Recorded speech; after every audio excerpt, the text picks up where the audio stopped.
नमस्कार दोस्तों, स्वागत है आप सभी का CMI फुलेरा की ऑनलाइन क्लासेज में। आज की क्लास BSc फाइनल ईयर की है। आज हम दो इम्पोर्टेंट आर्टिकल करने वाले हैं। पहला, 3 बिंदुओं से गुजरने वाले वृत्त का समीकरण, और दूसरा कि किसी भी वृत्त के सापेक्ष प्रतिलोम बिंदु क्या होते हैं। तो चलिए शुरू करते हैं। तो ध्यान दें, पहला आर्टिकल, दिए गए, ठीक है, 3 बिंदुओं से गुजरने वाले वृत्त का समीकरण। तो क्या है, दिए गए 3 बिंदुओं से गुजरने वाले वृत्त का समीकरण, कि 3 बिंदु दिए हुए रहेंगे हमें और उनसे गुजरने वाला कोई भी वृत्त हो उसका समीकरण निकालना है। तो माना दिए गए 3 बिंदु A, उसके कॉम्प्लेक्स कोऑर्डिनेट्स हैं सम्मिश्र निर्देशांक Z1, B Z2 C Z3 है, जिनसे होकर कोई वृत्त गुजरता है। ठीक है, कि कोई वृत्त गुजर रहा है इससे। माना इसी वृत्त पर अन्य कोई चर बिंदु P Z है। तो अब ध्यान दें, क्या बोल रहा हूं मैं, कि एक वृत्त है,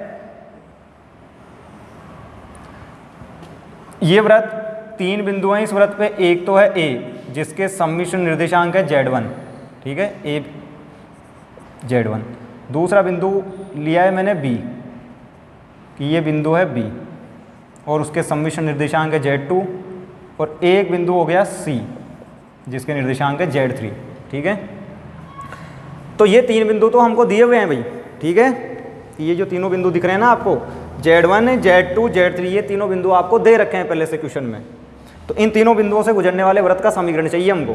ठीक है, तो देखो, समीकरण का मतलब होता है x और y में कोई भी संबंध, कि x y में जैसा संबंध होगा उसको वैसा ही नाम दे दिया जाता है। कि जनरली यदि एक घात का कोई संबंध है तो रेखा, x² + y² = 1 टाइप का कुछ है तो वृत्त। तो x और y में एक संबंध, जो भी कंडीशन है उसके अकॉर्डिंग, तो इस कंडीशन के अकॉर्डिंग हमें एक संबंध चाहिए x y में। अब यहाँ x y का मतलब है z, x + i y मतलब z। तो इसलिए मैं एक चर बिंदु ले रहा हूँ z।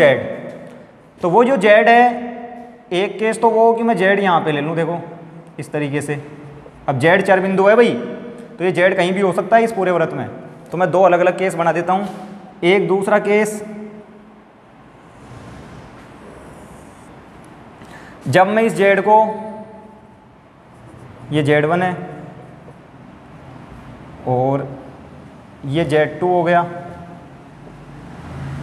B, और ये Z3 हो गया C। ठीक है, तो एक बार तो मैंने ये Z लिया है Z3 और Z2 के बीच में, और एक बार ये Z लिया है मैंने Z1 और Z2 के बीच में, क्योंकि चर बिंदु है ना, कहीं भी हो सकता है Z। ठीक है, तो 2 अलग अलग केस हैं। इन दोनों के हिसाब से हम जो भी कंडीशन होगी वो लिख देंगे। अब यदि मैं पहली वाली सिचुएशन की बात करूं, तो देखो, ये जो चाप AB है, इस चाप AB के द्वारा बनाया गया कोण है परिधि पर, ये जो C बिंदु पे जो कोण बन रहा है। ठीक है, और इसी चाप AB के द्वारा P बिंदु पे भी कोण बन रहा है सेम। तो आपने छोटी क्लासों में थ्योरम पढ़ी होगी, ठीक है, 9th 10th में, कि किसी भी चाप के द्वारा परिधि पे जो बनाए गए कोण होते हैं वो हमेशा समान होते हैं। कि ये जो चाप AB दिख रहा है ना भाई, इस चाप AB ने, ठीक है, C परिधि का कोई बिंदु है, तो ये जो कोण C है वो भी चाप AB ने ही बनाया है परिधि पे, और ये जो P बिंदु पे जो कोण है वो भी इस चाप AB ने ही बनाया है। ठीक है, तो यहाँ एक्चुअल में है क्या, कि ये जो एंगल दिख रहा है आपको ACB, ध्यान रहे भाई, ACB ये कोण और APB ये कोण, ये दोनों बराबर हैं, ध्यान रहे। अब बराबर क्यों है, उसका सीधा सीधा कारण ये है कि चाप AB, इसी चाप ने बनाया है ये कोण, C बिंदु पे भी इसी ने ही बनाया है और P बिंदु पे भी इसी ने ही बनाया है। ठीक है, तो इसलिए दोनों कोण बराबर हैं। ये थ्योरम हुआ करती है हमारे पास में 9th 10th में। ठीक है, तो वहाँ से लिख दिया। और इस वाले डायग्राम की यदि मैं बात करूं तो इसमें देखो तो ये एक चतुर्भुज है, ठीक है, चक्रीय चतुर्भुज वृत्त के अंदर बन रहा है। अब चतुर्भुज के इस चतुर्भुज के चारों कोणों का योग तो कितना होता है भाई 360, और आमने सामने के कोणों की यदि मैं बात करूं तो 180 और इन दोनों का भी 180, ठीक है। तो इस कंडीशन के हिसाब से मैं क्या लिख सकता हूं, इस कंडीशन के हिसाब से मैं लिख सकता हूं, देखो ये तो पहली कंडीशन थी जो इसके हिसाब से लिखी है, ठीक है। और इसके हिसाब से यदि मैं लिखना चाहूँ तो ये जो सी बिंदु पे जो कोण दिख रहा है ए सी बी, ठीक है, देखो A C B plus A P B plus A P B, यह है पाई 180 डिग्री का कोण, ठीक है। तो दोनों में फर्क है, तो यहाँ तो चाप ए बी ने बनाया था ये कोण और ये कोण दोनों, तो इसलिए दोनों कोण बराबर हैं। और यहाँ पे क्या है, ये आमने सामने के कोण है कि सी बिंदु पे जो कोण बन रहा है, पी बिंदु पे जो कोण बन रहा है, ये आमने सामने के कोण है, तो इनका योग 180 या पाई, और यहाँ इन दोनों का भी सेम टू सेम 180 और चारों का योग 360। तो ये दो अलग अलग केस हैं, दोनों के हिसाब से मैंने ये कंडीशन लिख दी। अब यदि मैं इस कोण की बात करूँ, कोण ए सी बी की, ठीक है, तो अब देखो समीकरण 1 से अब कोण निकालना मैंने कल की क्लास में ही सिखाया था आपको अच्छे से कि कोण कैसे निकालते हैं। तो देखो ये सी कोण चाहिए, ये सी कोण क्या होगा, Z2 Z3 और Z1 Z3 के बीच का कोण है। कल ही बताया था मैंने बीच का कोण कैसे निकालते हैं कि ये जो एंगल ए सी बी दिख रहा है भाई, ठीक है, ये क्या है एक्चुअल में, ये है आर्ग्यूमेंट ऑफ, वेक्टर फॉर्म में बताया था, Z2 minus Z3 upon Z1 minus Z3, ठीक है, कि Z2 minus Z3 upon Z1 minus Z3, ठीक है, इस तरीके से कि ये बीच का कोण है। बीच का कोण कैसे निकालते हैं, Z2 minus Z3 upon Z1 minus Z3, ठीक है। तो ये ए सी बी हो गया। ए पी बी चाहिए आपको, तो देखो ए पी बी इसको कैसे लिखा जाएगा, आर्ग्यूमेंट ऑफ, ये देख लेंगे किसके बीच का है, तो Z2 माइनस Z और Z1 माइनस Z, तो इसको लिखा जाएगा Z2 minus Z upon Z1 minus Z। Same आप चाहो तो ऊपर से माइनस कॉमन लेके भी काट सकते हो, तो इसको Z3 minus Z2 Z3 minus Z1 भी लिख सकते हैं, ठीक है, बुक में ऐसे भी लिखा हुआ है। तो ये दोनों कोण हो गए। तो इसके हिसाब से एक, यदि मैं एक की बात करूँ तो, ठीक है, कि यहाँ पे ये कोण आ रहे हैं, तो अब समीकरण 1 से, ठीक है, समीकरण 1 में रखने पर, तो ये मान रखो आप समीकरण 1 में, ठीक है, यहाँ लिख लेना आप चित्र 1 से, ठीक है, या पहली ज्यामिति से, वहाँ से लिखा है हमने, तो इनको नाम दे देते हैं, ये पहला डायग्राम है और ये दूसरा, ठीक है। तो पहले डायग्राम से लिखा है मैंने अभी ये, और अब समीकरण 1 में रख रहा हूँ क्योंकि पहले डायग्राम के हिसाब से यही समीकरण बनाया था ना भाई। तो रखो आप यहाँ पे, तो देखो आपको मिलेगा ये argument of Z2 minus Z3 upon Z1 minus Z3, बिल्कुल सिंपल सा आर्टिकल है, ठीक है, ज़्यादा कुछ नहीं है इसमें, Z2 minus Z upon Z1 minus Z, ठीक है। ये दोनों एंगल बराबर हैं, तो दोनों कोणों को बराबर कर दिया। इसको इधर लेके आओ तो ये माइनस में आ जाएगा, तो argument of Z2 minus Z3 upon Z1 minus Z3 minus argument of Z2 minus Z upon Z1 minus Z बराबर में आएगा 0, क्योंकि इधर लेके आगे। और अब कोणांक के गुणधर्म, कोणांक के गुणधर्म क्या है भाई, ध्यान रहे, आर्ग्यूमेंट ऑफ, इसको पूरे को Z1 नाम दे दो, तो argument of Z1 minus argument of Z2, मैंने बताया था कि जब भी माइनस में हो तो किसकी फॉर्म में आएंगे, अपॉन की फॉर्म में, बटा के रूप में आ जाएंगे, है भाई। तो ये जो पूरा है इसमें भाग लग जाएगा किसका, इसका। तो ये गुणधर्म आपको लिखवा रखे हैं, तो वहाँ से लिख दिया है मैंने। तो मैं क्या बोल रहा हूँ कि ये दोनों माइनस में हैं, तो जब भी माइनस में होते हैं तो ये आ जाते हैं अपॉन की फॉर्म में, और इधर बराबर में 0 चल ही रहा है, ठीक है। तो ये रिजल्ट आया मेरे पास में। इसी को ही मैं चाहूँ तो थोड़ा सा मॉडिफाई करके इसको ऊपर भेज देंगे Z1 माइनस Z को, और इस Z1 माइनस Z3 को इस Z2 माइनस Z के पास में ले आएंगे, ठीक है। तो देखो ये कुछ इस तरीके से लिखा जाएगा कि argument of Z2 minus Z3 upon Z1 minus Z3। अब ये जब हर अंश के गुणा में जाएगा तो उल्टा हो जाएगा ना भाई, तो Z1 minus Z upon Z2 minus Z बराबर 0। तो ये हो गया समीकरण 3। तो ध्यान रहे क्या किया है, Z1 माइनस Z को ऊपर भेज दिया, और ये Z1 minus Z3 Z2 minus Z के पास में आ गया, तो ये एक समीकरण मिल गया मेरे को इस कंडीशन के हिसाब से। तो ये दोनों कोण बराबर थे, दोनों कोण बराबर, इन दोनों कोणों का मान निकाला, यहाँ पे बराबर कर दिया, इसको इधर लेके आ गए माइनस। और अब कोणांक के गुणधर्म कि माइनस में हो तो बटा में आ जाया करते हैं और प्लस में हो तो गुणा में, तो बटा में आ गए, ये पलट के ऊपर चला गया। ठीक है, तो ये समीकरण 3। सेम टू सेम एक समीकरण इस दूसरे डायग्राम से बनाएंगे हम। ठीक है, और फिर दोनों को देख लेंगे कि दोनों क्या बोल रहे हैं। तो सिंपल सा आर्टिकल है कि कोण लिखे हैं, उन कोणों का मान निकाला है और रख दिया, बस और कुछ नहीं किया है ज़्यादा। तो नोट कर लें एक बार, फिर इससे आगे।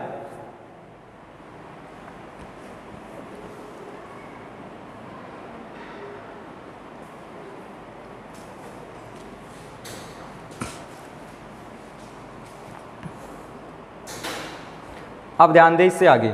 ठीक है, तो कंडीशन 2 के हिसाब से अब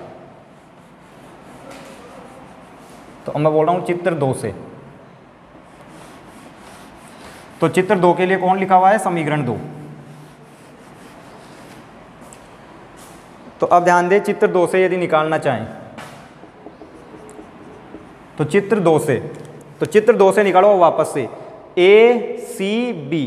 तो ए सी बी कोण का मान निकालो। तो देखो Z2 माइनस Z3 और Z1 माइनस Z3, तो ये वापस से argument of Z2 minus Z3 upon Z1 minus Z3। ये तो हो गया एंगल C कि इन दोनों के बीच का था, BC और AC वेक्टर के बीच का। ठीक है, अब इसकी बात करूं APB, इस वाले कोण की। ठीक है, कि एक तो इस कोण की बात करी हमने और एक इस कोण की बात कर रहे हैं। सेम यहाँ पे भी इस कोण की और इस कोण की बात करी थी हमने। तो इस कोण की यदि मैं बात करूं तो देखो ये PB वेक्टर और इस PA वेक्टर के बीच का कोण है, तो Z1 माइनस Z और Z2 माइनस Z। तो इसको लिख देंगे हम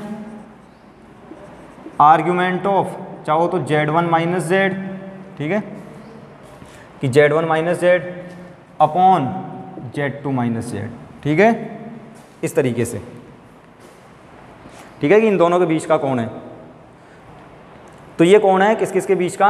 Z1 माइनस Z और Z2 माइनस Z के बीच का, APB। और अब रख रहा हूँ मैं समीकरण 2 में। तो देखो समीकरण 2 में रखने पर तो रखो भाई समीकरण 2 में। तो समीकरण 2 में दोनों का जोड़ है और किसके बराबर है? पाई के। तो दोनों को जोड़ दो। तो argument of Z2 minus Z3 upon Z1 minus Z3 plus argument of Z1 minus Z upon Z2 minus Z बराबर पाई। ये है। ठीक है, कि दोनों का जोड़ है तो दोनों को जोड़ दिया गया है भाई, कि Z2 minus Z3 Z1 minus Z3 का आर्ग्यूमेंट। ठीक है, ACB और फिर APB argument of Z1 minus Z upon Z2 minus Z। तो दोनों को जोड़ा है। और अब वही वापस से कोणांक के गुणधर्म की अब की बार प्लस में है, तो प्लस में है तो क्या होगा? गुणा हो जाएंगे डायरेक्ट। तो आर्ग्यूमेंट के गुणधर्म, कोणांक के जो गुणधर्म है, तो अब की बार प्लस में है तो दोनों किस में आएंगे? गुणा में। तो ये गुणा में, तो गुणा में लिख दिया है। ठीक है, बराबर पाई। इसको नाम दे दो आप समीकरण 4। ठीक है, तो यहाँ लिख देता हूँ मैं इसको वापस से समीकरण 4 को।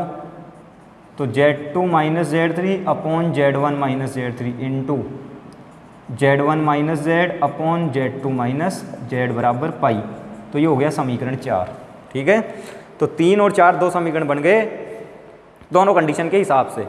ठीक है, ज़्यादा कुछ नहीं है, बस कोण का मान निकाल के यहाँ वैल्यू रखी है दोनों समीकरणों में। अब आपको ये वैल्यू तो सेम ही दिख रही होगी LHS, तो बस फ़र्क किस में दिख रहा है? RHS में एक बार 0 है, एक बार पाई है। अब देखो इसका मतलब समझते हैं कि इसके ज्योमेट्रिकली क्या मीनिंग है। ये जो पूरा का पूरा कॉम्प्लेक्स नंबर है कि ये सोल्व होने के बाद जो भी आएगा और ये भी सोल्व होने के बाद जो भी आएगा, तो इस सम्मिश्र संख्या का कोणांक है 0 और इस सम्मिश्र संख्या का कोणांक है पाई। तो कल मैंने आपको एक कंडीशन समझाई थी जिसमें कोणांक था 90 डिग्री और बताया था कि यदि किसी भी सम्मिश्र संख्या का कोणांक 90 डिग्री है तो वो y अक्ष पे होगी।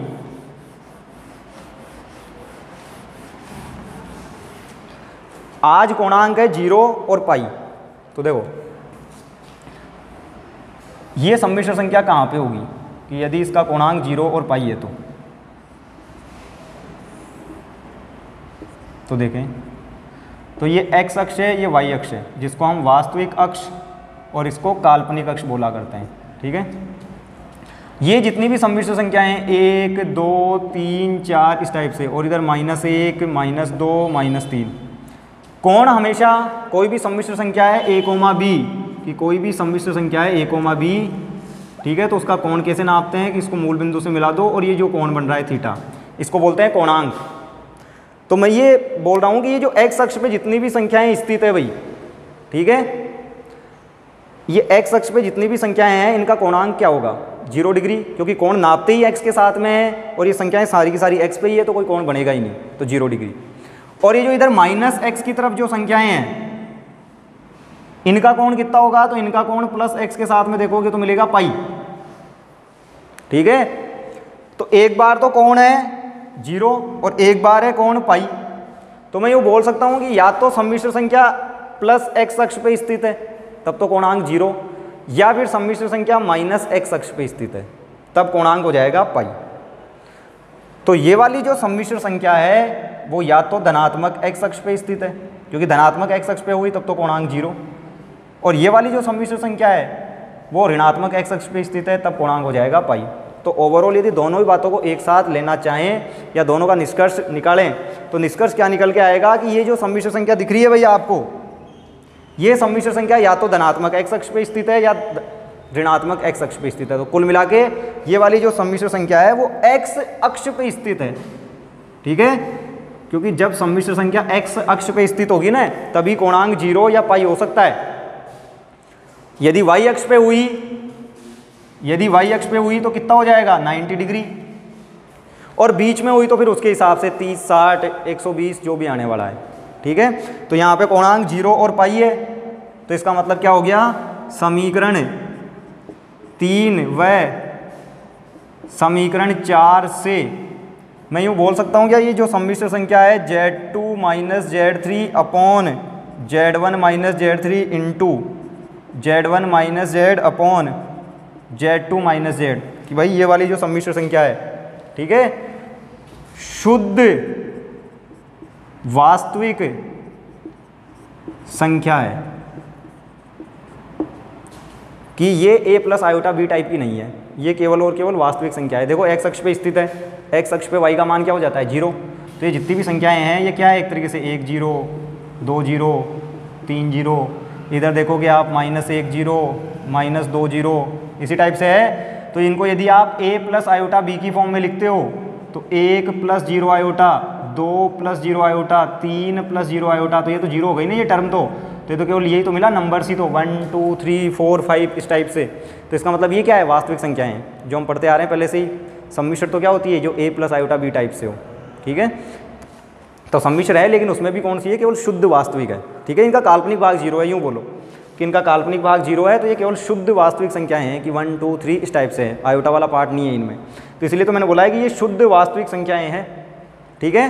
तो ये जितनी भी संख्याएं मिल रही है आपको, ये सब की सब शुद्ध वास्तविक संख्याएं हैं, ठीक है, जो x अक्ष पे स्थित होती है इस तरीके से। तो शुद्ध वास्तविक संख्या की कंडीशन होती है कि जैसे ये जितनी भी संख्याएं मिली है ना आपको, इनका यदि आप बार लेते हो संयुग्मी, तो देखो इसका बार लो वापस 1 ही आ जाएगा, इसका बार लो 2 ही आ जाएगा, इसका बार लो 3 ही आ जाएगा, इस तरीके से। क्यों, क्योंकि बार का मतलब होता है आयोटा की जगह माइनस आयोटा, इनमें आयोटा तो है ही नहीं, ठीक है कि नहीं है भाई, तो ये वापस यही मिल जाएगी आपको। तो कुल मिला के आर्ग्यूमेंट 0 या पाई है, कोणांक 0 या पाई होने का मतलब है संख्या x अक्ष पे स्थित है, x अक्ष पे स्थित है तो y का मान 0, y का मान 0 तो मतलब आयोटा वाला पद तो है ही नहीं, तो बिना आयोटा वाली टर्म ही है केवल, जिसको बोलते हैं हम वास्तविक संख्या। तो ये शुद्ध वास्तविक संख्या है, शुद्ध वास्तविक संख्या है, तो चाहे z लिखो चाहे z बार लिखो एक ही बात है, ठीक है। तो शुद्ध वास्तविक संख्या है, अतः ये संख्या और इसका कहीं बार वाली संख्या दोनों सेम होगी, दिख रहा है ना यहाँ से कि z बराबर 1 और z बार बराबर भी 1 ही मिलेगा। तो ये संख्या, ठीक है, और एक इसका बार दोनों बराबर होंगी, ठीक है। अभी बता दिया आपको करके भी कि क्यों होगी, क्योंकि शुद्ध वास्तविक है, आयोटा वाला भाग ही नहीं है इसमें, आयोटा का गुणांक 0 है, तो इसका बार लो या बिना बार के लिखो एक ही बात है, तो ये इसके बार के बराबर होगी, ठीक है। और इसी समीकरण को मैं ऐसे भी लिख सकता हूँ, देखो अब संयुग्म के गुणधर्म आपने पढ़ रखे हैं, ठीक है, सारे गुणधर्म आपको पहली क्लास में बता दिए थे संयुग्मी के कि जो बार है वो अलग अलग हो जाता है, गुणा में हो तब भी अलग हो जाता है, भाग में हो तब भी अलग हो जाता है, और चाहे माइनस प्लस में हो तब भी अलग हो जाता है। तो बार को अलग अलग लिख सकते हैं। तो सब पे मैं अलग अलग बार लगा दूंगा, Z2 बार, Z3 बार अपॉन यहाँ Z1 बार, Z3 बार, फिर गुणा में Z1 बार, Z बार सब पे अलग अलग हो जाएगा भाई, Z2 बार माइनस Z बार। तो ये समीकरण मिली मेरे को कुल मिला के। तो इसे बोलते हैं 3 बिंदुओं से गुजरने वाले वृत्त का समीकरण। तो एक ऐसा वृत्त जो Z1, Z2, Z3 से गुजर रहा है उसका समीकरण ये होगा। ठीक है, ये कहाँ से निकाला? इस कंडीशन से कि हमें दिखा आर्गुमेंट 0 या पाई मिल रहा है, इसका मतलब शुद्ध वास्तविक है, और वास्तविक संख्या है तो वो अपने बार के बराबर होगी। ठीक है, तो उसको उसके बार के बराबर कर दिया और फिर बार को अलग अलग करके। तो सिंपल सा आर्टिकल था। ठीक है, नोट कर लें।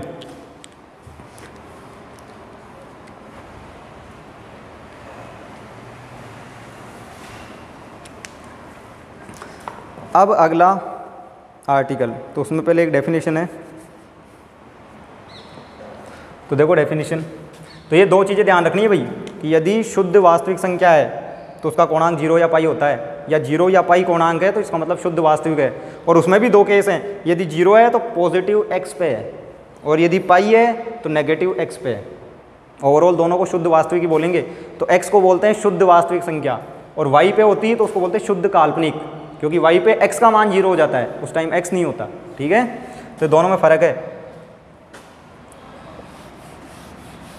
तो y पे होती कोई तो कोणांक होता 90 डिग्री, जैसे कल था एक क्वेश्चन में। तो ये छोटी छोटी चीज़ें हैं, कई बार यूज़ करेंगे बड़ी बड़ी थ्योरम्स में भी, तो फिर वो थ्योरम्स अटक जाती है इनकी वजह से कि कोणांक पाई है तो केवल x को ही कंसीडर क्यों किया, y कहाँ चला गया। ठीक है, तो वो सब यहाँ से। तो अब पहले एक डेफिनेशन लिखें, फिर उससे रिलेटेड एक आर्टिकल है। हालांकि ये वाला आर्टिकल तो फिर भी पूछ सकते हैं, पहले पूछा हुआ है अजमेर में, कोटा में, लेकिन अब जो करवा रहे हैं वो ज़रूरी नहीं है आर्टिकल पूछे। हाँ, उसमें जो डेफिनेशन है ना वो काम में आएगी हमारे कई जगह, और छठे चैप्टर में तो सबसे ज़्यादा आएगी, बाइलिनियर ट्रांसफॉर्मेशन या द्विरेखिक रूपांतरण में। तो डेफिनेशन, किसकी डेफिनेशन है? यह प्रतिलोम बिंदुओं की। ठीक है, कि वृत्त के सापेक्ष प्रतिलोम बिंदु क्या होते हैं। तो देखो इनवर्स पॉइंट्स की, एक वृत्त, तो डेफिनेशन लिख लें, एक वृत्त जिसका केंद्र C तथा त्रिज्या R है। तो एक वृत्त जिसका केंद्र C तथा त्रिज्या R है, उसके सापेक्ष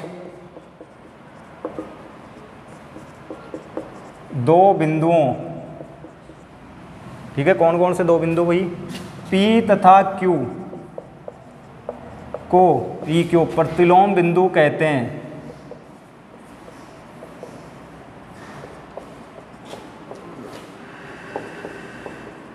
यदि, ठीक है, दो कंडीशन सेटिस्फाई होनी चाहिए। तो पहली कंडीशन तो क्या है? CPQ समरेखीय हों। समरेखीय का मतलब है एक ही रेखा पे होनी चाहिए। और दूसरी कंडीशन है CP डॉट CQ बराबर R²। तो ये डेफिनेशन है। ठीक है, तो क्या है एक्चुअल में सिचुएशन कि कोई वृत्त है, ठीक है,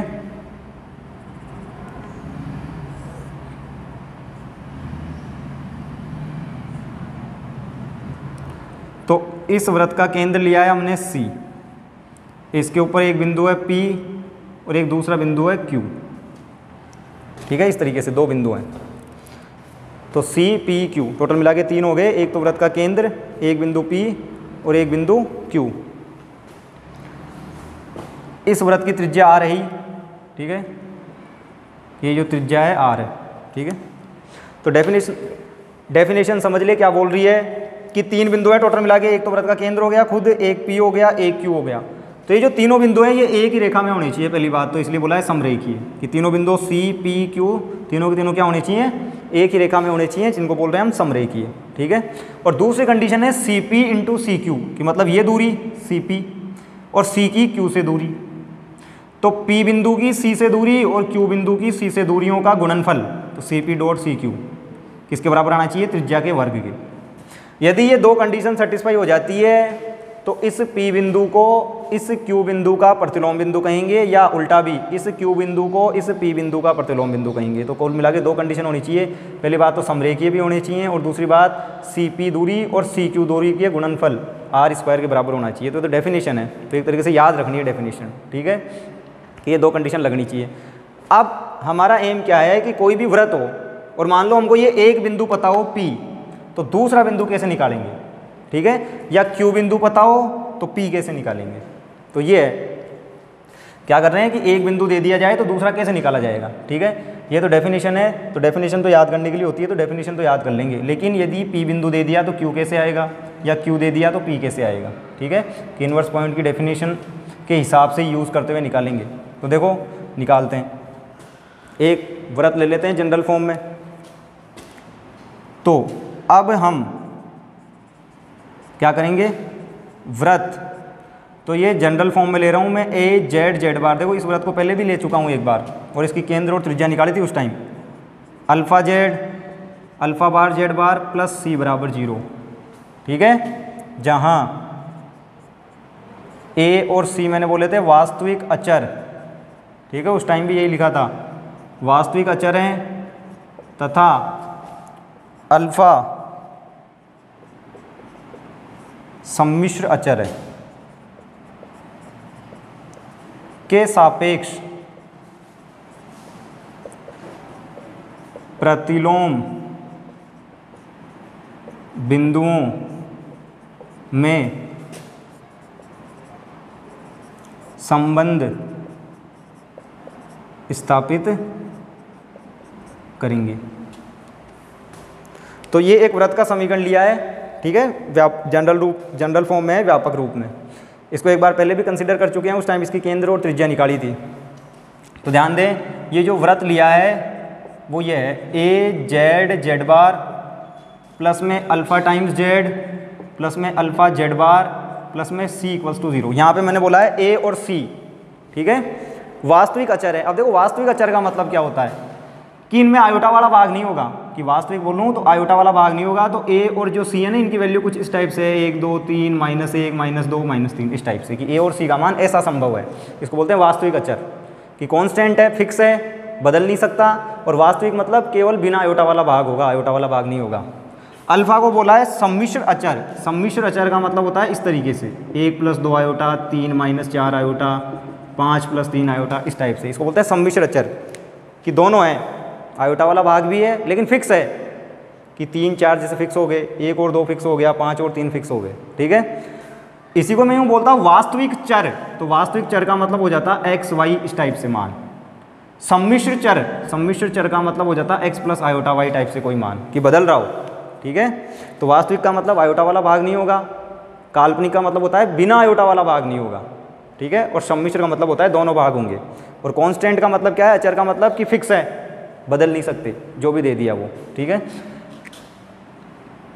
a नॉट इक्वल्स टू 0 लिया है, मान लिया a 0 नहीं है, तो इसको इस फॉर्म में लिख सकते हैं, z z bar alpha upon a का भाग दे दिया into z alpha bar upon a into z bar plus c upon a बराबर 0। ठीक है, इस तरीके से। और अब देखो इस वृत्त का केंद्र क्या है? तो केंद्र को मैंने सी से डिनोट किया है, यहाँ मान लिया इसी वृत्त का समीकरण है ये। तो केंद्र सी, तो मैंने आपको बताया था केंद्र त्रिज्या क्या होती है। केंद्र का मतलब होता है माइनस ऑफ जेड बार का गुणांक। ध्यान रहे भाई, जो लेक्चर नंबर 5 था उसमें डिस्कस किया था ये केंद्र त्रिज्या कैसे निकालते हैं। तो माइनस ऑफ जेड बार का गुणांक, तो माइनस जेड बार का गुणांक, तो माइनस की जगह माइनस जेड बार का गुणांक क्या है? Alpha bar upon a. तो ये तो हो गया केंद्र सी के निर्देशांक। त्रिज्या, तो त्रिज्या का वर्ग लिख रहा हूँ r², हालांकि त्रिज्या रूट में आई थी। तो r² क्या आई थी? लास्ट में पूरा सोल्व करने के बाद ये आई थी अल्फ़ा बार माइनस AC अपॉन a², ये आया था। वैसे तो त्रिज्या होती क्या है कि मोड जेड बार का गुणांक का स्क्वायर माइनस कांस्टेंट टर्म। ठीक है, रूट में ये था सूत्र। माना बिंदुओं P तथा Q के निर्देशांक Z तथा Z डैश है। तो ये निर्देशांक लिए हैं P और Q के, कि ये जो P पॉइंट दिख रहा है ना भाई, इसके निर्देशांक ले लिए Z, और ये जो Q बिंदु दिख रहा है इसके ले लिए Z डैश। तो Z और Z डैश इनके कोऑर्डिनेट्स लिए हमने, सम्मिश्र रूप में इनके निर्देशांक लिए हैं कि इसका निर्देशांक हो गया Z और इसका निर्देशांक हो गया Z डैश। C आपको पता लग ही गया, अब ये भी निकाला है C minus of alpha bar upon a. ठीक है, अब इसको बोलो आप समीकरण 1। ठीक है, CP डॉट CQ बराबर आर स्क्वायर, क्योंकि अब इसी का उपयोग करने वाले हैं। CP डॉट CQ बराबर आर स्क्वायर, तो एक बार नोट कर लें, फिर इसी को आगे सोल्व करेंगे हम।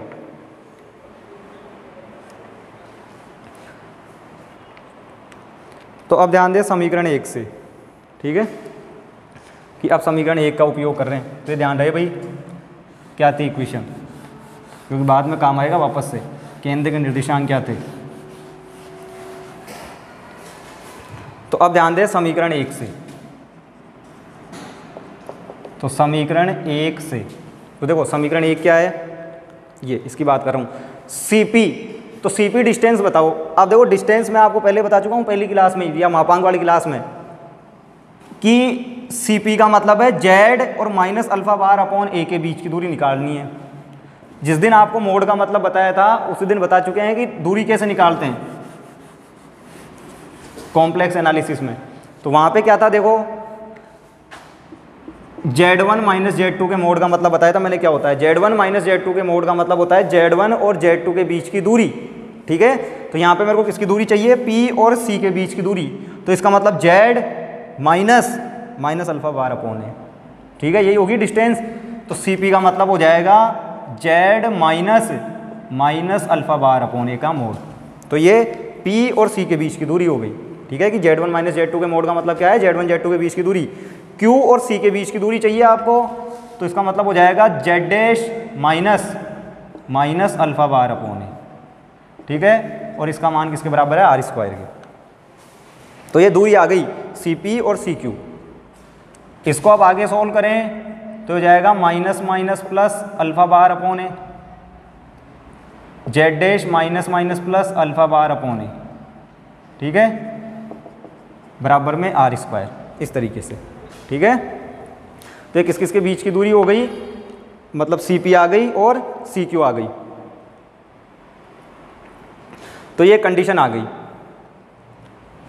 तो इसको बोल देते हैं समीकरण नंबर 2। ठीक है, अब पुनः आर्ग्यूमेंट ऑफ, अब देखो पुनः आर्ग्यूमेंट ऑफ CP वेक्टर और आर्ग्यूमेंट ऑफ CQ वेक्टर, क्या दोनों सेम होंगे क्या? आर्ग्यूमेंट ऑफ CP वेक्टर और आर्ग्यूमेंट ऑफ CQ वेक्टर। ठीक है, ये कंडीशन लिखी है मैंने, क्या दोनों सेम है क्या? देखो यहाँ तो मैंने केवल आपको केवल एक वृत्त बना के बता दिया, इसी को मैं कॉम्प्लेक्स प्लेन में बनाता सम्मिश्र तल में, तो मान लो ये कुछ इस तरीके से था कि ये कोई वृत्त था और ये थे P बिंदु और ये Q बिंदु और ये था C बिंदु। ठीक है, आर्ग्यूमेंट का मतलब होता है कोणांक, कि इसने कितना कोण बनाया x के साथ में। तो x के साथ कोण निकालना है, x के समांतर रेखा खींचो, तो देखो CP तो मतलब CP ये, तो ये कोण थीटा बना रही है मान लिया, तो देखो CQ भी तो उतना ही बनाएगा, थीटा ही सेम ही बनाएंगे। क्यों बनाएंगे? उसका कारण है ना भाई, तीनों एक ही रेखा पे हैं, समरेखी हैं, तो CP वेक्टर जितना कोण बनाएगा CQ वेक्टर भी उतना ही कोण बनाएगा, कोई फर्क नहीं आएगा। इसलिए लिख दिया आर्ग्यूमेंट ऑफ CP वेक्टर बराबर आर्ग्यूमेंट ऑफ CQ वेक्टर।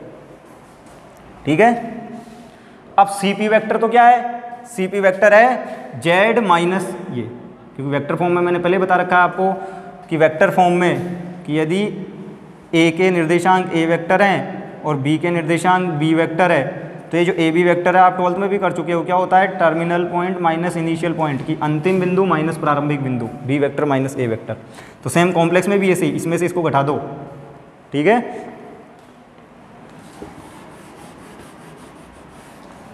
तो CP वेक्टर का मतलब है Z, और इसको माइनस करेंगे तो ये minus plus alpha bar upon a. तो इसका आर्ग्यूमेंट, तो ये हो गया सी पी वेक्टर, उसका आर्ग्यूमेंट, और इसी टाइप से आर्ग्यूमेंट ऑफ सी क्यू मतलब जेड डैश में से इसको घटा दो, तो ये z dash minus minus plus alpha bar upon है। ठीक है, तो इस तरीके से कि c q vector z dash minus minus plus alpha bar upon है और सी p vector Z minus minus plus alpha bar upon है। तो इन दोनों के कोणांक बराबर हैं। मैं ये नहीं बोल रहा कि दोनों बराबर हैं, वेक्टर बराबर हैं, कि दोनों खुद तो बराबर नहीं हो सकते ना, सी पी बड़ा है, सी पी छोटा है और सी क्यू बड़ा है। हाँ, इनके कोणांक बराबर हैं कि ये कितना कोण बना रहे हैं, इसलिए आर्ग्यूमेंट लिखा है देखो आगे। ठीक है, कि इनके कोणांक बराबर हैं, ये जितना कोण बना रहे हैं ना, सी पी भी उतना ही कोण बना रहा है, सी क्यू भी उतना ही बना रहा है, तो इनके कोणांक बराबर हैं, खुद बराबर नहीं है, ध्यान रहे। और इनके मापांक का गुणा आर स्क्वायर है। ठीक है, तो ये कोणांक में रिलेशन है और ये मापांक में रिलेशन है इनके। अब इससे आगे क्या कर रहे हैं, इसको तो ऐसे कैसे रखो कि argument of z dash plus alpha bar upon है, ये तो मैंने ऐसे कैसे रखा है बराबर। ये जो वेक्टर दिख रहा है ना भाई, इसको ऐसे लिख सकता हूँ minus of argument z plus alpha bar upon a का होल बार। अब ये कहाँ से लिख दिया भाई, ध्यान रहे संयुग्मी के गुणधर्म, वो कोणांक के गुणधर्म में बताया था मैंने कि जब कोणांक के गुणधर्म पढ़े थे उस टाइम मैंने बताया था कि आर्ग्यूमेंट ऑफ जेड बार बराबर होता है माइनस ऑफ आर्ग्यूमेंट जेड। ठीक है, ये गुणधर्म था, गुणधर्म नंबर 3। पहला था argument of Z1 into Z2 बराबर argument of Z1 plus argument of Z2। फिर था argument of Z1 upon Z2 बराबर argument of Z1 minus argument of Z2। और ये तीसरे नंबर का था आर्ग्यूमेंट ऑफ Z बार बराबर माइनस ऑफ आर्ग्यूमेंट Z। ठीक है, तो सेम प्रॉपर्टी लगाइए यहाँ पे, तो इस माइनस को इधर भेज लो तब भी कोई दिक्कत नहीं है। तो देखो आर्ग्यूमेंट ऑफ Z बराबर माइनस ऑफ आर्ग्यूमेंट Z बार, तो इस पूरे को Z बोलो एक तरीके। तो एक सेकंड के लिए इसको अज्यूम कर लो आप Z, तो आर्ग्यूमेंट ऑफ Z बराबर हो जाएगा माइनस ऑफ आर्ग्यूमेंट Z बार। तो ध्यान रहे क्या बोल रहा हूँ मैं, कि आर्ग्यूमेंट ऑफ Z बराबर हो जाएगा minus of argument Z bar. ठीक है, तो वो वाला गुणधर्म लगाया है भाई, तो तीसरी क्लास में बताया होगा शायद।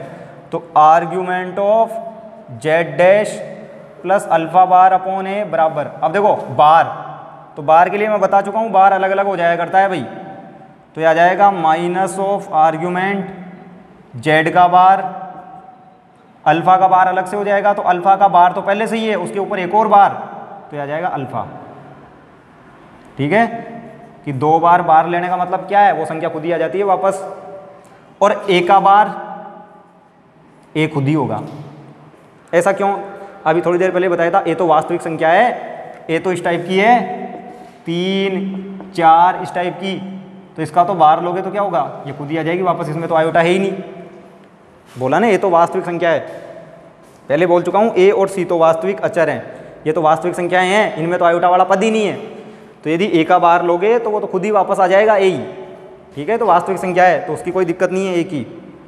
दिक्कत तो जो सम्मिश्र संख्या हो, जैसे कि अल्फा, उसमें है दिक्कत, उसका बार आएगा कुछ अलग। अब आप इस माइनस को इधर ले आओ, तो देखो इसको आप इधर लाओगे तो ये आएगा argument of z dash plus alpha bar upon a, और ये माइनस इधर आके हो जाएगा plus argument of z bar plus alpha upon a, और इधर बराबर में बचेगा 0। ठीक है, तो बराबर में क्या बचेगा, केवल 0।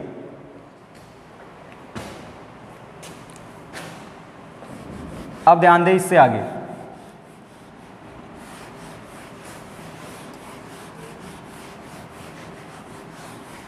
हाँ भाई वापस से कोणांक के गुणधर्म काम में ले रहे हैं, तो इसलिए मैंने पहले मापांक कोणांक के गुणधर्म बताए थे, बेसिक पढ़ाया था पहले शुरू की 3 क्लासों में, क्यों, क्योंकि बार बार काम में आएंगे। तो यदि मान लो किसी ने गलती से मिस कर दी हो तो देख लेना भाई एक बार वापस से, कि अब वही argument of Z1 plus argument of Z2, तो प्लस में हो तो कहीं में आ जाते हैं, गुणा में। ठीक है, तो argument of Z dash plus alpha bar upon a, तो प्लस में है तो कहीं में आ जाएंगे, गुणा में, प्लस में Z bar plus alpha upon a, तो इस पूरे का आर्ग्यूमेंट, ठीक है, इन दोनों के गुणा का किसके बराबर है, 0। तो ये था आर्ग्यूमेंट ऑफ Z1 बोल दो इसको प्लस आर्ग्यूमेंट ऑफ Z2, तो प्लस में है तो गुणा में आ जाएंगे, बराबर 0। अब देखो वापस से वही कंडीशन फिर से भाई, ये कोई सम्मिश्र संख्या है, ध्यान रहे, अभी इससे पिछले सवाल में जो डेरिवेशन हमने किया था, जो आर्टिकल हमने किया था 3 बिंदुओं से गुजरने वाले वृत्त का समीकरण, उसमें बताया था अभी अभी थोड़ी देर पहले ही कि यदि किसी सम्मिश्र संख्या का आर्ग्यूमेंट 0 मिल जाता है, यदि किसी सम्मिश्र संख्या का आर्ग्यूमेंट 0 मिल जाता है तो इसका मतलब वो डेफिनेटली वो सम्मिश्र संख्या कहाँ स्थित है, पॉजिटिव एक्स एक्सिस पे। ठीक है, अभी जस्ट पहले बताया थोड़ी देर पहले ही कि यदि कोई भी सम्मिश्र संख्या हो और उसका आर्ग्यूमेंट यदि 0 है तो इसका मतलब वो प्लस एक्स अक्ष पे स्थित है। ठीक है, तभी 0 मिल सकता है आपको, क्योंकि x के साथ में कोण नापते हैं, संख्या भी यही है तो कोण बनेगा ही नहीं। माइनस एक्स पे है तो कोण बन जाएगा पाई का, y पे है तो कोण बनेगा 90 का, बीच में कहीं है तो कोई बीच का कोण। तो इस सम्मिश्र संख्या का कोण 0 है, कोणांक, तो इसका मतलब ये जो सम्मिश्र संख्या है z dash plus alpha bar upon a into z bar plus alpha बार वो अल्फा अपॉन ए। ठीक है, ये जो सम्मिश्र संख्या है एक धनात्मक, अब देखो धनात्मक बोल सकता हूँ ना भाई, क्योंकि इधर पॉजिटिव x यही बनाएगा 0, नेगेटिव x तो पाई का बना देगा। ठीक है, एक धनात्मक वास्तविक संख्या है। ठीक है, सही लिखा है। तो ये जो संख्या है वो एक धनात्मक वास्तविक संख्या है। ठीक है, ध्यान रहे, तो ये रिजल्ट काम में लेंगे हम। ठीक है, अभी इसका उपयोग आएगा आगे। और अब वापस से इस कंडीशन पे चलते हैं। ठीक है, तो अब ध्यान दें पुनः समीकरण 2 से, तो देखो समीकरण 2 को मैं ऐसे लिख सकता हूँ क्या भाई, z plus alpha bar upon a into z dash plus alpha bar upon a बराबर आर स्क्वायर। ये है समीकरण 2, एज इट इज़ लिखा है मैंने, ये समीकरण 2 वापस से यहाँ लिख लिया। अब इसमें थोड़ा सा मॉडिफाई कर रहा हूँ इसको, इसके ऊपर बार लगा दिया मैंने पूरे के ऊपर। ठीक है, कि जो पहला पद है ना इस पूरे के ऊपर बार लगा दिया। कोई फ़र्क पड़ जाएगा क्या, या अभी भी सेम ही है? देखो कोई फ़र्क नहीं पड़ेगा। क्यों फ़र्क नहीं पड़ेगा? क्योंकि आपको पता है मोड जेड बराबर मोड जेड बार। ठीक है, मापांक के गुणधर्म। और एक और होता है इसी में ही, 3 लिखवाए थे, 3 case minus of mode Z. ठीक है, ध्यान दे क्या बोल रहा हूँ मैं, इस पूरे को आप जेड नाम दो, तो चाहे मोड जेड या मोड जेड बार एक ही बात है, क्योंकि ये गुणधर्म पढ़ा है हमने मोड जेड बराबर मोड जेड बार की। यदि z x plus iota y है तो मोड जेड हो जाएगा root of x square plus y square. और मोड जेड बार भी क्या होगा, देखो पहले जेड बार निकालते हैं, तो जेड बार आएगा एक्स माइनस आयोटा वाई, की आयोटा को माइनस आयोटा से रिप्लेस करना है भाई, ध्यान रहे जेड बार का मतलब। और यदि इसका मोड लोगे आप तो क्या आएगा, x square plus minus y का स्क्वायर। देखो माइनस वाई का स्क्वायर भी प्लस वाई स्क्वायर ही होगा, क्योंकि माइनस का वर्ग प्लस हो जाता है ना भाई। तो चाहे जेड का मोड लो चाहे जेड बार का मोड लो, एक ही बात है, ये गुणधर्म पढ़ रखा है हमने पहले। तो यदि आप इस पूरे को जेड बोलते हो तो चाहे जेड का मोड और चाहे जेड बार का मोड एक ही बात है। लेकिन अब देखो यहाँ पे जेड का बार अलग से हो जाएगा संयुग्मी के गुणधर्म से, अल्फा बार का बार, भाई बार अलग अलग हो जाता है ना हर जगह, तो अल्फा बार का बार, अल्फा खुद ही हो जाएगा ए का बार। ए का बार क्या होगा, ए खुद ही होगा, बता रखा है पहले, ए वास्तविक संख्या है तो उसका बार वो खुद ही होती है, इंटू में z dash plus alpha bar upon a बराबर में आर स्क्वायर। ठीक है, अब यहाँ पे मैं गुणधर्म लगा रहा हूँ mod z one into mod z two, ये भी पढ़ रखा है हमने, mod z one into mod z two बराबर जेड वन जेड टू का होल मोड पढ़ रखा है। तो ध्यान दें, इससे आगे क्या कर रहे हैं अब, तो ये वाला गुणधर्म लगा रहा हूँ कि mod z one into mod z two बराबर whole mod of z one z two. तो whole mod of z bar plus में alpha upon a into z dash plus में अल्फा बार अपॉन ए, ठीक है, बराबर are square. तो इसको बोलो आप समीकरण 3।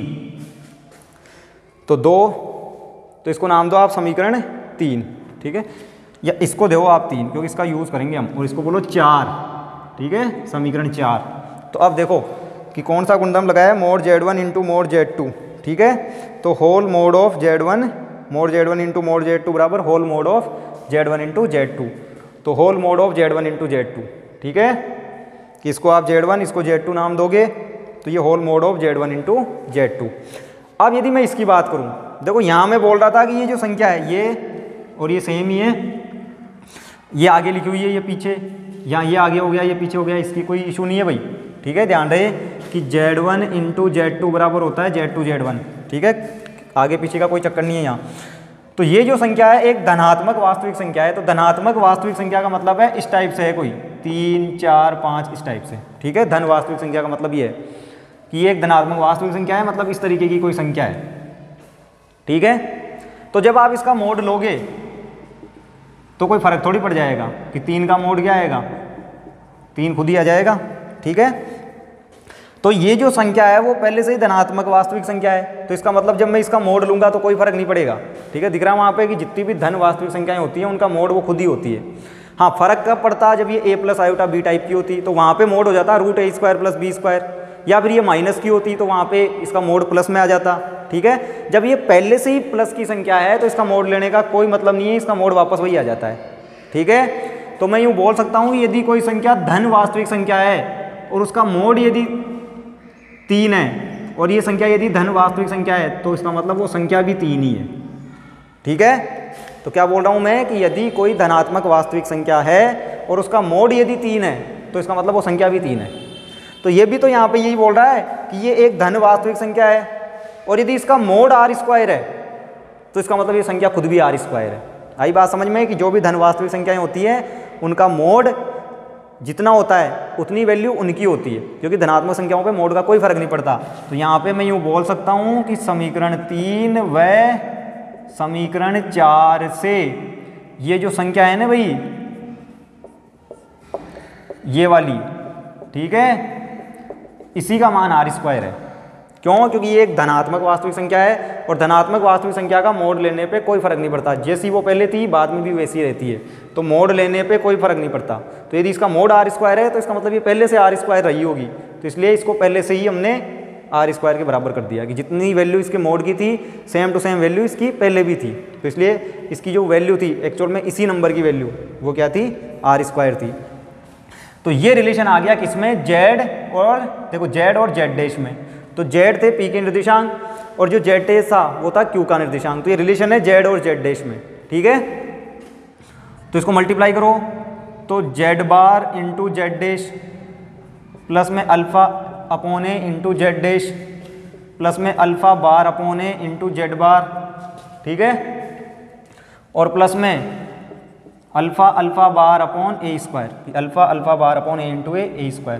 और ये जो r² दिख रहा है इसकी वैल्यू रख दो, शुरू में लिखी थी मैंने, ध्यान दो क्या थी r² की value, alpha bar minus ac upon a², यही थी ना भाई, r² की value alpha bar minus ac upon a²। तो देखो अल्फा बार अपॉन a² तो कट गया, तो जो चीज़ें बची है उनको लिख लो, z bar into z' plus में alpha upon a into z' plus में alpha bar z bar upon a, और ये माइनस ac अपॉन a² बचा है, एक ए तो कट जाएगा, तो नीचे a की a बचा है, ध्यान रहे एक ए कट जाएगा, नीचे a की a बचा है, तो इसको इधर लाएंगे तो ये c प्लस का हो जाएगा अपॉन में a, तो c अपॉन ए बराबर 0। क्लियर? और अब a को लघुत्तम ले लो, तो a लघुत्तम लोगे तो a यहाँ तो गुणा हो जाएगा, तो z bar into z' alpha bar z bar plus में c बराबर 0, क्योंकि a जो लघुत्तम वाला a है वो तो 0 में चला गया ना, और a यहाँ वज्र गुणा हो गया, तो ये संबंध मिला है। ठीक है, तो ये जो संबंध है वो z और z' में संबंध है, मतलब प्रतिलोम बिंदु जो हैं p और q उनमें एक रिलेशन है। ठीक है, अच्छा ये समीकरण आपको पहले भी था क्या कहीं? तो देखो जो हम वृत्त का समीकरण लेके चल रहे थे, ठीक है, वो भी सेम ऐसा ही था। यदि मैं लिखूं उसको कि वृत्त का समीकरण क्या था हमारे पास में, तो देखो कि वो जो समीकरण था वो क्या था, तो वो वृत्त का समीकरण ये था कि ये समीकरण लेके चल रहे थे हम। वृत्त का समीकरण क्या था कि a z bar plus alpha z plus alpha bar z bar plus c बराबर 0, ये वृत्त का समीकरण था। ठीक है, ये वृत्त का समीकरण लेके चल रहे थे हम। तो इसको और इसको आप ढंग से देखो। ठीक है, ये मैंने आपको समझाने के लिए लिखा है। ठीक है, इससे अगली स्टेप अभी लिखेंगे, ये तो मैंने केवल समझाने के लिए लिखा है कि वृत्त का समीकरण ये था। तो इसको और इसको यदि आप ढंग से देखो ना भाई, तो देखो z की जगह केवल z' आया है कि a z बार यहाँ भी है, z की जगह z' आ गया। यहाँ अल्फ़ा जेड तो अल्फ़ा जेड डैश, बाकी अल्फ़ा बार जेड बार प्लस सी। तो जो वृत्त का समीकरण था सेम टू सेम वैसा ही है, बस जेड की जगह जेड डैश आ गया है। तो मैं ये बोल सकता हूँ कि जो प्रतिलोम बिंदुओं के मध्य जो संबंध होता है वो हम डायरेक्ट भी निकाल सकते हैं। कैसे? जो वृत्त का समीकरण है उसमें जेड की जगह जेड डैश पुट करके। भाई ओवरऑल कंक्लूजन क्या निकला इस पूरी डेरिवेशन का? हुआ क्या कि लास्ट एंड फाइनल जो रिजल्ट आया हमारे पास में वो तो हम डायरेक्ट भी निकाल सकते हैं। दिख रहा है कैसे? कि यदि मैं इसमें वृत्त के समीकरण में जेड की जगह जेड डैश पुट कर दूं, जेड की जगह जेड डैश प्रतिस्थापित कर दूं तो ये समीकरण आ जाएगा। तो मैं यही समझाना चाह रहा हूँ आपको कि ये जो पूरी की पूरी डेरिवेशन है इसका निष्कर्ष ये है कि कोई भी वृत्त का समीकरण दिया हुआ हो और उसके हिसाब से यदि हमें प्रतिलोम बिंदुओं में संबंध चाहिए तो हमें पूरी डेरिवेशन करने की जरूरत नहीं है। हम क्या कर सकते हैं? डायरेक्ट वृत्त के समीकरण में जेड की जगह जेड डैश पुट करके निकाल सकते हैं। ठीक है, तो इसका कंक्लूजन ये निकला है कि जो भी वृत्त का समीकरण हो उसमें जेड की जगह जेड डैश पुट करो, आपके पास में डायरेक्ट प्रतिलोम बिंदुओं का संबंध आ जाएगा। ठीक है, तो इसके आगे अब लिख रहा हूँ, तो ये क्या है? ये तो समझाने के हिसाब से लिखा था भाई, जो कि जेड तथा जेड डैश में संबंध है, निम्न संबंध या उपरोक्त संबंध। ठीक है, उपरोक्त संबंध। ठीक है, वृत्त के समीकरण में, ठीक है, उपरोक्त संबंध वृत्त के समीकरण में जेड की जगह जेड डैश प्रतिस्थापित करके सीधे ही प्राप्त किया जा सकता है। ठीक है, क्लियर? तो ओवरऑल ये था कंक्लूजन इस डेरिवेशन को करने का कि ये डेरिवेशन एग्जाम में के हिसाब से इंपॉर्टेंट नहीं है, लेकिन ये रिजल्ट हमारे कई काम में आएगा कि जो चैप्टर नंबर 6 है bilinear transformation, conformal mapping, chapter number 5, उनमें काम में आएंगे ये प्रतिलोम बिंदु बार बार। तो इसलिए ये प्रतिलोम बिंदुओं के बारे में पता होना चाहिए। तो एक प्रतिलोम बिंदु पता हो यदि जेड, तो जेड डैश इस रिलेशन से हम निकाल सकते हैं कि जेड की जगह वैल्यू पुट कर देंगे, जेड डैश अपने आप आ जाएगा उस हिसाब से। ठीक है, तो इसलिए ये डेरिवेशन करी हमने। अब देखो इसी का ये एक पर्टिकुलर केस है, एक विशिष्ट स्थिति। तो वो क्या है विशिष्ट स्थिति? ध्यान दें, तो वो विशिष्ट स्थिति क्या है?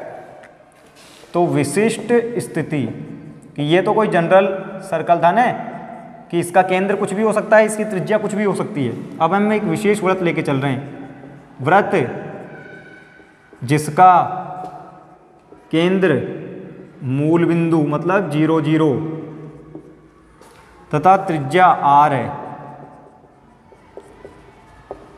के लिए प्रतिलोम बिंदुओं में संबंध की एक ऐसे वृत्त के लिए प्रतिलोम बिंदुओं में संबंध निकाल रहे हैं जिसका केंद्र तो मूल बिंदु है और त्रिज्या r है के लिए प्रतिलोम बिंदुओं में संबंध। तो मैं इस वृत्त की बात कर रहा हूं वही कि ये वृत्त जिसका केंद्र तो क्या है मूल बिंदु 0,0 और त्रिज्या कितनी है r।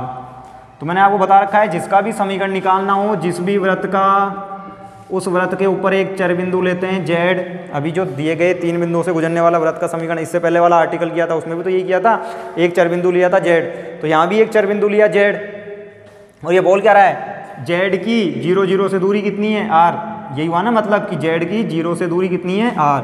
तो वृत्त का समीकरण क्या हो जाएगा बताओ? इस वृत्त का समीकरण, तो इस वृत्त का समीकरण हो जाएगा z - 0 बराबर r। सही है कि जेड की 0 से दूरी कितनी है r, क्योंकि मोड का मतलब ये होता है दूरी। तो यह है एक्चुअल में मोड z बराबर r, दोनों तरफ वर्ग कर लो तो मोड z स्क्वायर बराबर r स्क्वायर। अब जो मोड z स्क्वायर है उसको लिख सकता हूँ z बार, गुणधर्म है ना भाई मापांक का, मापांक के गुणधर्म है बता रखे हैं पहले, z बार बराबर मोड z स्क्वायर। तो z बार बराबर मोड z स्क्वायर। ठीक है, वहाँ से तो ये वृत्त का समीकरण है। ठीक है, इस वृत्त के लिए प्रतिलोम बिंदुओं में संबंध चाहिए, इस वृत्त के लिए प्रतिलोम बिंदुओं में संबंध चाहिए भाई।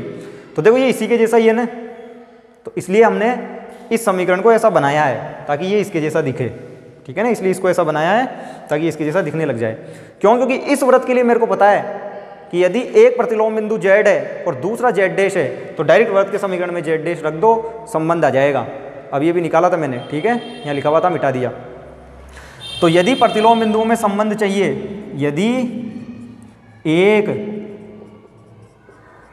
प्रतिलोम बिंदु P के निर्देशांक Z हैं तो,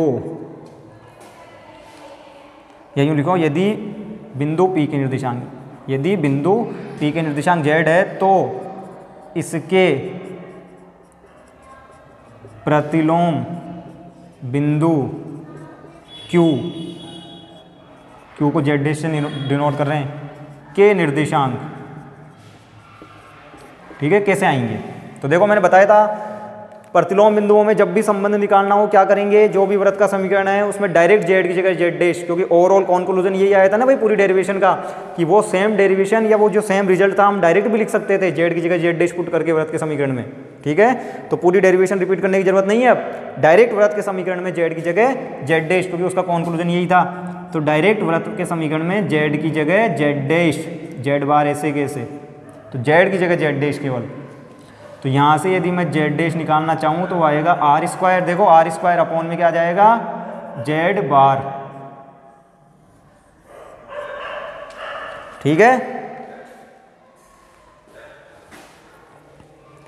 तो ओवरऑल यदि मैं कॉन्क्लूजन बताना चाहूँ तो देखो क्या हुआ कि पूरी डेरिवेशन रिपीट करने की जरूरत नहीं है भाई, डायरेक्ट जेड की जगह जेड डैश, तो डायरेक्ट जेड की जगह जेड डैश, ठीक है। पूरी डेरिवेशन रिपीट करने की जरूरत नहीं है, डायरेक्ट जेड की जगह जेड डैश, तो जेड डैश इंटू जेड बार बराबर आर स्क्वायर। तो यहाँ से जेड डैश निकालेंगे तो क्या आ जाएगा, R square upon Z bar, यही आएगा Z dash R square upon Z bar, ठीक है। तो यदि एक बिंदु जेड है तो दूसरा बिंदु जो प्रतिलोम बिंदु होगा वो होगा जेड डैश बराबर आर स्क्वायर अपॉन जेड बार। तो ये काम में आएगा हमारे रिजल्ट, छठा चैप्टर जब हम पढ़ेंगे बाइलिनियर ट्रांसफॉर्मेशन, उसमें कई जगह यूज में आएगा। एक बिंदु प्रतिलोम बिंदु पता है तो दूसरा निकालो, तो इस सूत्र में रख के निकाल लेंगे।